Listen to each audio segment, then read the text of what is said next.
Wow, I am absolutely blown away by the faces I see in front of me.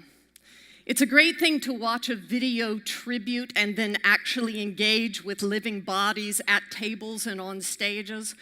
Where we are right now is a very human moment for this campus. Where we are right now is an opportunity for all of us in this room to decide who we are going to be individually and collectively. I chose the word intentionally. As a playwright, everything has a beginning. And if today is the beginning in this room of a kind of conversation we can have with ourselves, how are we going to start that conversation? I guarantee you, all you have to do is answer a few very simple questions. The one thing I know after many years on this planet, 58 years on this planet, and by the way, young women, never let anyone make you frightened about getting older, because this is what 58 looks like. Thank you. For my younger and older sisters and mothers and aunts in the room. The challenge we have about being intentional is that sometimes we think it is beyond what we think. If we today decide in this room to come to a collective intention about how we are going to be today, that will be miles ahead of this moment. All you have to do to be intentional is figure out what it is that you are thinking in this moment. What are the limitations you are giving yourself? What are the limitations you are giving the people at the table with you? What are the limitations that you are seeing? And sometimes that limitation begins with just being at a table with another human being. How far down the pike of communication have we come when we actually have to decide to talk to each other? The great thing about coming in this room is that I feel like I'm with my people, because sitting at the table with Amma, immediately she looked at me and she said, "So, tell me about yourself." I went, "My people." My job is to teach people how to talk, but my craft is about the art of communication. And it begins with us making a decision to communicate. The decision to communicate has to begin with thinking about who we are. I work with kids. I work with middle school kids and high school kids, and they have taught me 6 questions that I must continually ask myself and my culture in order to communicate. Those 6 questions are: I am, I know, I want, I believe, I dream. And when I did my TED Talk 2 years ago, actually it was just last year, when I did my TED Talk, no, it was 2 years ago. That's okay. When I did my TED Talk 2 years ago, I only had these 5 questions, but after returning to work with young people, I found this last question, which is, I need. How often do we communicate our needs? How often do we actually sit in front of each other and say, I am frightened in this moment, but I'm also a powerful woman. I know how to write a play, but sometimes I don't know how to write my own life. I want peace, but I don't know how to act it. I believe in spirituality, but sometimes that belief makes my life really difficult. I dream about a moment when people will look at each other, see each other, and want to talk to each other so that they can truly hear each other. But sometimes listening to the stories that I hear are very difficult times for me. So those are the moments that I have to get down to the intentionality of my life. Because either I intend to move my life and the life of my culture forward, or I don't. To be intentional with your life sometimes means you have to be intentional with how you are thinking about the world. I mean, what do you believe? I believe in people. What do you see in the world? I see joy in the midst of pain.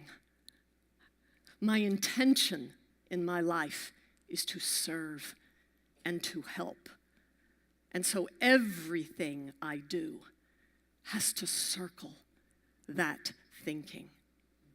As you sit here today with your new friends, because we are going to be friends after this day, believe me, and when you see each other across the campus, you best be going, my people.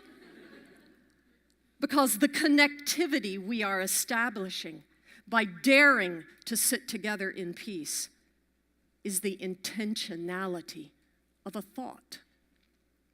How simple life can be.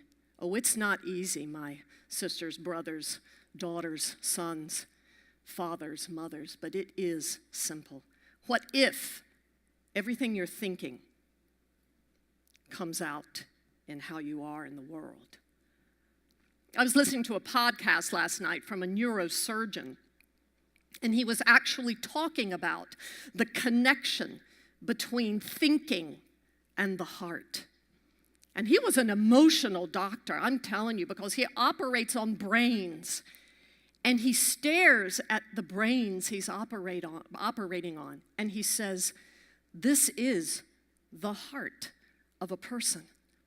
Because how we think goes directly to, he says, this center of ourselves and creates our experience of the world. What if this group of people begins to think intentionally about how much we are in this together? That thought goes right here. And that thought right here opens your heart. What if we make an intentional decision for the next several hours to open our hearts to each other, to actually know that we're not any different from each other, but that we have the same basic human components, which are life and breath and energy and joy and pain. We can't get away from that, but we can think in ways about it that will help us serve both our walk as human beings and the walk of everyone else in this room. What if we decide today that our tables are our families, the room becomes our extended family, and to communicate is to create a community of people thinking in ways that serve, speaking in ways that elevate, and walking in ways that dignify the human experience. Oh, I'm a big fan of people. I spent a whole year as your Penn State laureate going to all the Commonwealth campuses, actually looking in the faces of people I didn't know and actually have them telling me my story. Gosh, the thing I have learned about getting older is sometimes getting older means listening more. Sometimes being younger might mean talking more. When I work with middle school and high school students, they tell me the same thing. They say, I feel unseen, I feel unheard, and I feel unable to tell you what my core concerns are. My answer to that is always, let's sit down. Let's start a conversation. Fill in this blank. I am. And then they usually say, I'm tired. At 13, I know, oh, I say, my sister, I feel you. And then I hear my Nana, my grandmother, my mother's mother, who lived an entirely spiritual life, born in poverty in the mountains of North Carolina, making her way in a world that was not always friendly to immigrants, living in a world that was systematically challenging. And when you would say, I am tired, she would say, and this is for my friend Taylor Sweeney in the house, so be it till you change it. Let that just sink. I am powerful, so be it till you change it. I am a change maker, so be it till you change it. I am in a room full of possibilities, so be it till you change it. I'm a big fan of you. I'm a big fan of this event.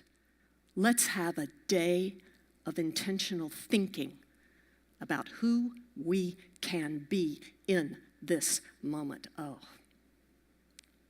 so be it till you change it. Peace.